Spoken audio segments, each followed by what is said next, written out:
How's it going, everyone? Got quite a lot to cover in this video. Halo on PlayStation 5 is looking even more likely as Nate the Hate slam dunked on the Nintendo Switch 2 reveal, and he is the one that is also noting that the Master Chief Collection and Microsoft Flight Sim are headed to PS5 this year. We'll talk briefly about that and why at this point I'm not as excited about these Xbox games coming to PlayStation 5, and it's looking at it from a grander picture. On top of that, a game we covered a lot last year, Dragon Ball Sparking Zero, the new DLC pack, Hero of Justice, bringing forth 11 new characters, will be dropping on January the 20th for Season Pass holders and January 23rd for its official release. We'll cover that quickly at the end of this video as well. Sparking Zero is a great game. Fell off a little bit, a lot to be perfectly honest, but we'll talk that at the end of this video.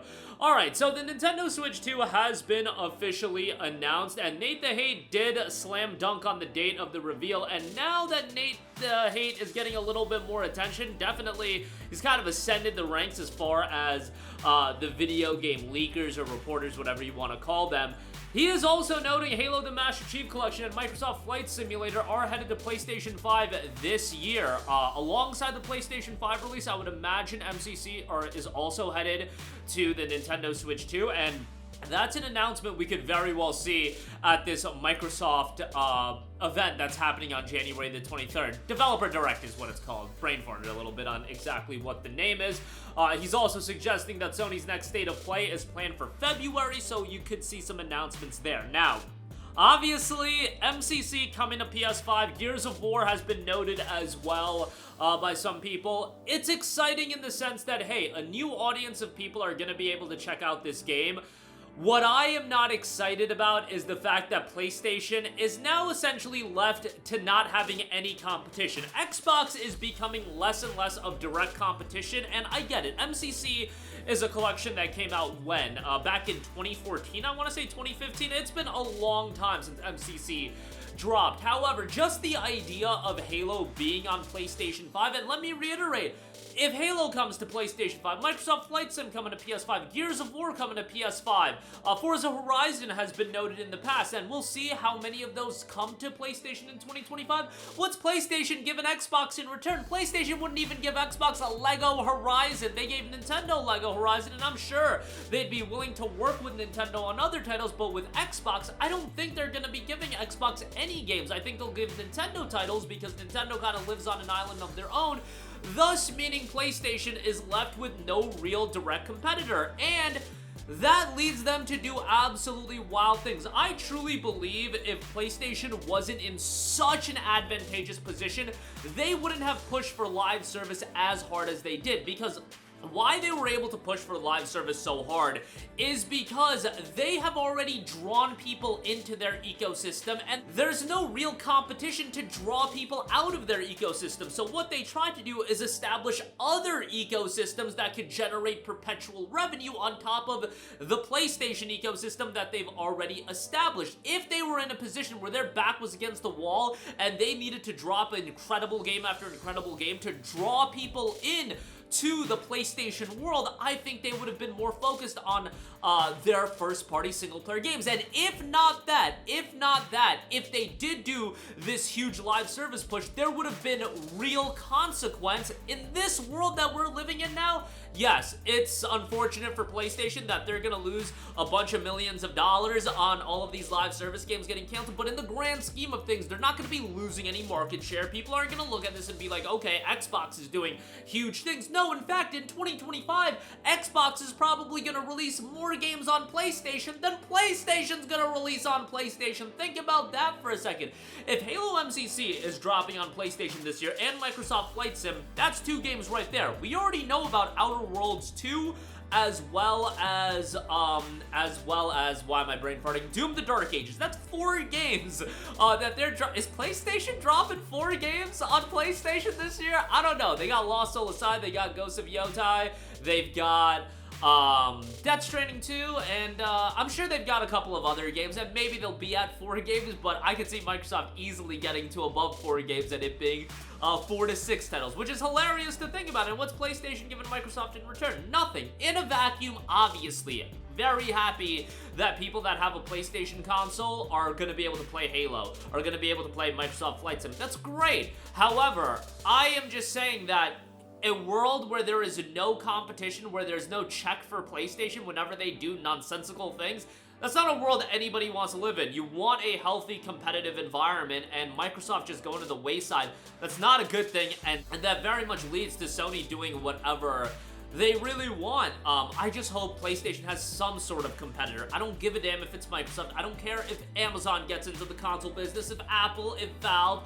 There just needs to be direct competition, or else, you know, PlayStation running unchecked is not an ideal situation for anyone involved. And again, I reiterate, direct competition. PC, I don't consider direct competition. Nintendo, not direct competition. Xbox is direct competition, however, they're stepping away from that, you know, putting more emphasis on multi-platform, Game Pass, things of that nature. It would be nice to have a direct competitor to PlayStation, so they would at least feel consequence for their nonsensical decision-making. But that's my 2 cents. You guys already know how I feel about that. But as far as MCC goes, it's looking very likely that that's going to be coming to PlayStation 5. And hopefully we get an announcement soon. I mean, when that drops on PlayStation 5, it's going to be kind of a surreal moment. Just seeing Master Chief on a PlayStation console, that's gonna be wild. That's gonna be something that a decade ago, if you told me that, would have never believed, but no, 2025 do be kind of insane, so it is what it is. Alright, moving on from that,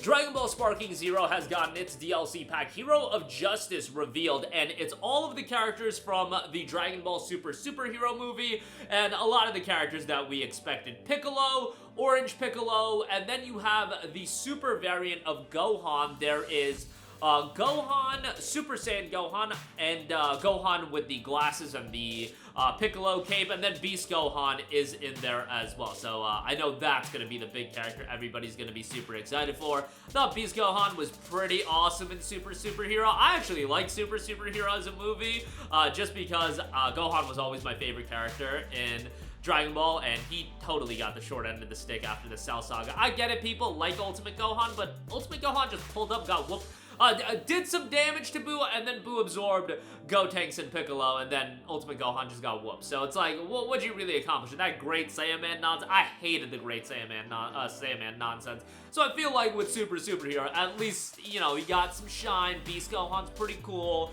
and the androids are gonna be there as well, and Cell Max is in there as well. So some stuff to sink your teeth into, and they also, you know, are going to roll out Daima content on top of that. That will be dropping January 20th to Season Pass holders. Obviously, Season Pass was included with the Ultimate Edition of the game and the Deluxe Edition, I believe. So if you have those editions, you're going to be able to get that edition, or the Season Pass a little bit early. You'll get the content a little bit early, I should say. If you're buying the content separately, that'll be available January 23rd. Probably should just get the Season Pass so you have all the content, but I digress. That is going to do it for me. Again, MCC on PS5 is looking even more likely now. I get it. Some of you guys are going to be like, I'm being too negative, but guys, a world where there is zero competition for PlayStation, in any world where there is no competition, is always going to allow for the best interest of the consumer to usually be taken seriously. When there's no competition, they're not incentivized to have,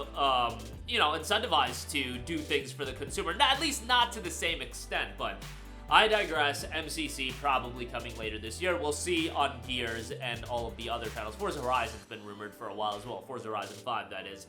And Dragon Ball Sparking Zero Season Pass, that'll be dropping on January the 20th, that content, and for everybody else, January the 23rd. That'll do it for me. Let me know all of your thoughts in the comments section down below. Sound off there. Thank you for watching, and goodbye. Hey guys, we hope you enjoyed the video, and if you did, make sure to hit the subscribe button, and if you're already subscribed, do us a favor and hit the bell icon. This way you'll be notified whenever we post a new video. That's the best way to keep up with all of our uploads, and we usually try to upload 2 videos a day. And with the bell icon hit, you'll be notified whenever we do upload a video. As always, thanks for watching.